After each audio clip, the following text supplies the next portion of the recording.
안녕하세요. 이주연 전도사입니다. 새벽 묵상 두 번째 시간, 창세기 12장 10절에서 20절까지 있는 말씀 제가 읽겠습니다. 그 땅에 기근이 들었으므로 아브람이 애굽에 거류하려고 그리로 내려갔으니 이는 그 땅에 기근이 심하였음이라. 그가 애굽에 가까이 이르렀을 때에 그의 아내 사레에게 말하되 내가 알기에 그대는 아리따운 여인이라. 애굽 사람이 그대를 볼 때에 이르기를 이는 그의 아내라 하여 나는 죽이고 그대는 살리리니 원하건대 그대는 나의 누이라 하라. 그러면 내가 그대로 말미암아 안전하고 내 목숨이 그대로 말미암아 보존되리라 하니라. 아브라함이 애굽에 이르렀을 때에 애굽 사람들이 그 여인이 심히 아리따움을 보았고 바로의 고관들도 그를 보고 바로 앞에서 칭찬함으로 그 여인을 바로의 궁으로 이끌어 들인지라. 이에 바로가 그로 말미암아 아브람을 후대함으로 아브람이 양과 소와 노비와 암수 나귀와 낙타를 얻었더라. 여호와께서 아브람의 아내 사레의 일로 바로와 그 집에 큰 재앙을 내리신지라. 바로가 아브람을 불러서 이르되 내가 어찌하여 나에게 이렇게 행하였느냐? 내가 어찌하여 그를 내 아내라고 내게 말하지 아니하였느냐? 내가 어찌 그를 누이라 하여 내가 그를 데려다가 아내를 삼게 하였느냐? 내 아내가 여기 있으니 이제 데려가라 하고 바로가 사람들에게 그의 일을 명하매 그들이 그와 함께 그의 아내와 그의 모든 소유를 보내었더라. 아멘. 오늘의 말씀은요. 아브람이 애굽으로 내려간 이야기입니다. 이 아브람이 애굽으로 내려간 이야기의 핵심은 사실은 우리가 지난 시간에 봤던 창세기 12장 9절에 암시가 되어 있어요. 12장 9절에 보면 점점 남방으로 옮겨갔더라 라고 기록하고 있습니다. 분명히 아브라함이 가나안 땅에 도착했을 때에 하나님이 아브라함에게 이 가나안 땅, 지금 네가 밟고 있는 그 땅을 너와 내 자손에게 주리라 약속을 하셨고 그곳이 하나님의 약속의 땅이라는 것을 아브라함에게 말씀하셨습니다.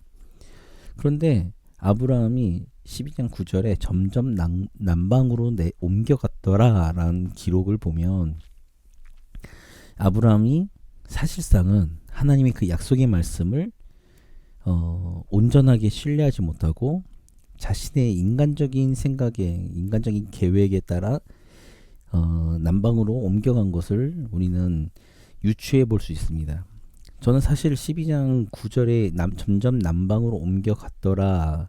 그래서 10절부터 20절까지의 애굽에서 거주할 때 있었던 그 경험이 사실상 13장에 아브람과 롯이 서로 결별할 때 아브람을 붙잡아 놓을 수 있었던 하나님의 약속의 땅을 그래도 선택할 수 있는 그런 경험이 되었다고 그러니까 12장에 있는 애굽에서의 실패가 13장에 아브람과 롯이 선택을 할 때 아브람이 롯에게 우선권을 주고 그 우선권을 통해서 롯이 그 소돔 쪽으로 요단 동편 쪽으로 갔고 아브람은 그 자리에 남을 수 있었던 그럼에도 불구하고 그 하나님의 약속을 붙잡으려고 했던 그 이유 어떤 그런 것이 되었다고 저는 생각을 합니다.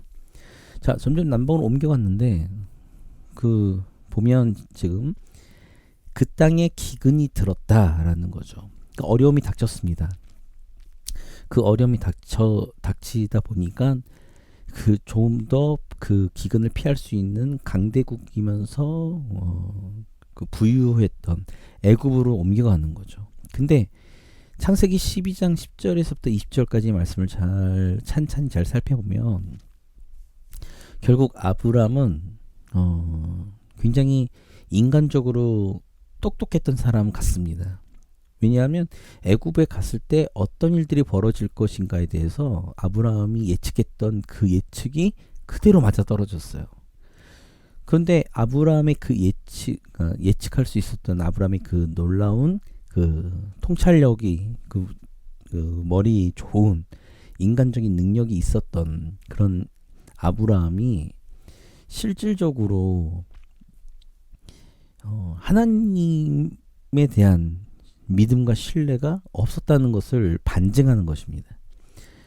지금 보면 볼까요? 11절에 그가 애굽에 가까이 이르렀을 때 그의 아내 사라에게 말하되, 자 여기부터 이제 아브라함의 예측인 거죠. 내가 알기에 그대는 아리따운 여인이라. 여기 애굽 사람이 그대를 볼 때 이르기를 이는 그의 아내라 하여 나는 죽이고 그대는 살리리니 라는 거죠. 그러니까 아브라함이 볼 때 사레는 아리따운 여인이었고 애굽 사람들이 사레를 차지하기 위해서 아브라함을 죽이려고 들 것이라고 예측을 한 거죠. 그렇기 때문에 이 이후에 그 대처법에 대해서 아브라함이 지혜를 내는 거죠. 그래서 뭐라고 이야기하죠? 그대는 나의 누이라 하라. 다른 성경을 보면 아브라함과 사레는 사실상 이복 동생인가요? 어쨌든 간에 누이라고 하는 것이 잘못된 것은 아닙니다. 분명히 그 당시에 아브람과 사레는 이 혈연 관계 속에 좀 복잡하지만 어쨌든 그건 나중에 제가 설명할 기회가 되겠는데, 어쨌든 아브라함은 거짓말한 건 아니었어요. 그러니까 실질적으로 부부이기 이전에 그와 사레는 그런 이제 남매 사이, 이복 남매 사이인 거죠. 그렇기 때문에 13절에 그대는 나의 누이라 하라 라고 하는 것이 거짓말이 아니고 팩트를 이야기하는 거죠. 근데 그 누이이기 이전에 부부관계잖아요. 그러면서 이제 13절 후반부에 그러면 나의 누이라 하라. 그러면 내가 그대로 말미암아 안전하고 내 목숨이 그대로 말미암아 보존되리라 라는 거죠. 여기서의 아브라함의 모습은 신앙의 모습이 아닙니다. 왜 그러죠? 고백하는 게, 자 13절에 그대로 말미암아, 누구요? 사레로 말미암아 내가 안전할 거고 내 목숨이 사레로 말미암아 보존되리라. 이 고백이 좀 이상하지 않습니까? 이 고백은 실질적으로 그대라는 표현의 신앙의 모습은 나는 하나님으로 말미암아 안전하고 내 목숨이 하나님으로 말미암아 보존되리라. 이렇게 이 고백하는 것이 신앙적이고 믿음의 모습인 거죠.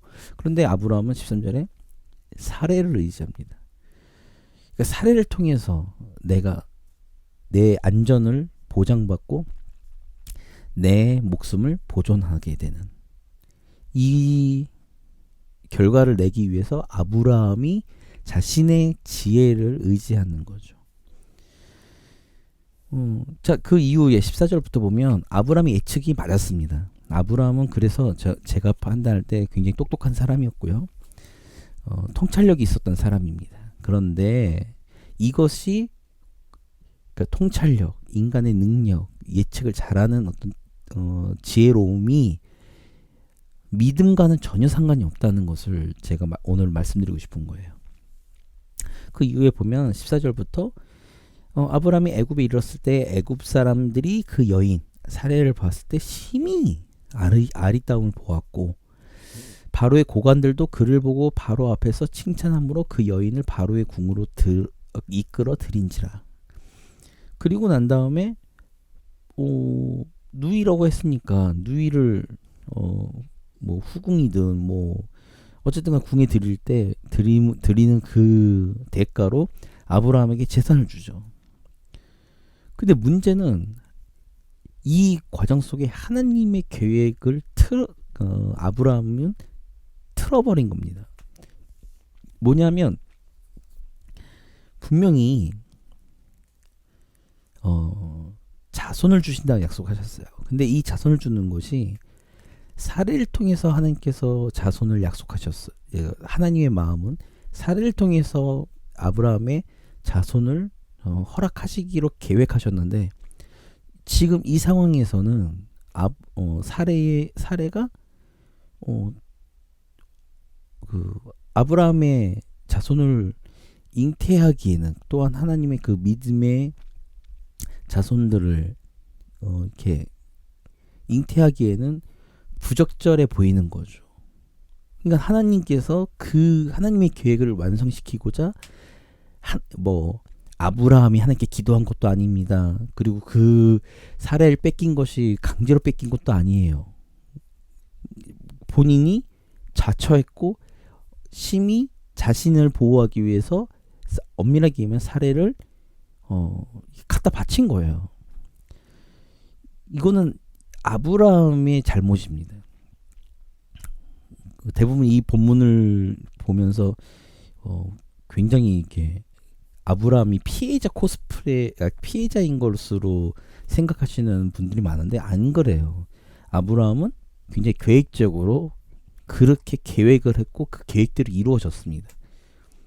그런데 하나님의 계획을 틀어버리는 거죠. 그러니까 하나님이 주권적으로 바로의 집에 재앙을 일으켜서 사례를 돌려보냅니다. 그러니까 엄밀하게 얘기하면 아브라함의 계획을, 그러니까 이 본문에서는 아브라함의 계획을 하나님이 틀어버리시는 거예요. 거기에 어떤 그 피해자는 아브라함이 아니라 바로입니다. 바로는 그냥 아브라함의 말만 믿고 누이라고 했으니까 나는 그냥 데려온 건데, 그리고 대가도 지불했잖아요. 그런데 재앙이 임했고, 그 재앙이 임했는데 알고 봤더니 아브라함이 거짓말을 한 거예요. 아내라고 얘기를 안 한 거죠. 그래가지고 돌려보냅니다. 오늘 이 본문의 말씀을 하면서 아브라함에게 두 가지의 실수가 있었어요. 뭐냐면 하나님께서 약속하신 그 말씀을 온전히 신뢰하지 못했다는 거죠. 그래서 남방으로 내려가다가 어려움을 만나니까 자신의 지혜를 통해서, 자신의 어떤 그것들을 통해서 그 문제를 해결하려고 했다. 하나님의 약속의 말씀에서 벗어났다는 거죠. 두 번째의 아브라함의 실수는, 아브라함은 하나님을 온전히 신뢰하지 못했다는 거죠. 하나님을 신뢰하지 못했기 때문에, 물론 이제 첫 번째 이야기의 연장선상인 거죠. 신뢰하지 못했기 때문에 사례를 통해서 자신의 어떤 안전을 보장받으려고 했던 아브라함의 잘못된 지혜. 그렇기 때문에 그 행위가 결국엔 하나님이 스스로 만드신 하나님의 계획을 틀어버리고 방해하는 요소였기 때문에 하나님이 그것들을 다시 원위치 시켜버리시는 거죠. 그래서 저는 그러니까 모든 분들이 12장 10절에서 20절까지는 아브라함의 실패입니다. 근데 이 실패가 실질적으로 아브라함의 믿음의 실패예요. 불신앙의 모습들이 너무 많이 보이는 거죠. 그러나 여기서 우리가 관가하지 말아야 될 건 뭐냐면, 하나님이 모든 것을 합력해서 선을 이루시는 것처럼 이 모든 것을 합력했다라는 것은 인간적인 성공뿐만 아니라 믿음의 실패에도 분명히 그 가운데 하나님의 계획이 있다는 거죠. 아브라함이 이 12장에서의 실패가 없었다면 13장에 아브라함과 롯이 갈랐을 때 제 개인적인 생각으로는 아브라함이 먼저 요단 동편을 선택했을 수도 있다. 그러나 12장 10절에서 20절의 이 믿음의 실패가 결국에는 아브라함과 롯이 결별할 때 아브라함이 믿음의 선택을 할 수 있었던 좋은 자양분이 되었다는 거죠. 오늘 우리의 믿음의 실패도 마찬가지입니다. 우리가 때로는 신앙생활하고 믿음생활을 한다고 하면서도 우리는 그 믿음의 실패를 경험할 때가 많아요. 그러나 그 실패가 온전하게 실패로 머무는 것이 아니라 하나님의 크신 계획 가운데 우리의 실패를 하나님께서 우리의 믿음의 성공으로 만드시기 위한 발판으로 삼으신다라는 거예요. 그것이 하나님의 지혜이고 하나님의 놀라우신 계획이라는 것을 우리가 우리의 삶을 통해 성경의 말씀을 통해 우리가 바로 볼 수 있어야 되고 깨달아야 되는 것이죠. 오늘도 우리가 믿음의 실패를 경험할 수 있습니다. 그러나 하나님은 그 믿음의 실패조차 믿음의 최종적인 완성본을 만드시기 위해 사용하실 것이고 우리가 그 실패를 통해 하나님 앞에 더욱더 무릎 꿇을 수 있다면 그것은 믿음의 실패가 아니라 믿음의 성공의 시작점인 거죠. 오늘도 믿음으로 살려고 믿음으로 순종하려고 결단하시고 그러나 비록 우리의 연약함 때문에 그 결단 믿음의 실패를 경험한다 할지라도 다시 우리는 일어나는 것입니다. 그래서 성경 말씀에 의인은 7번 넘어져도 8번째 일어나는 거예요.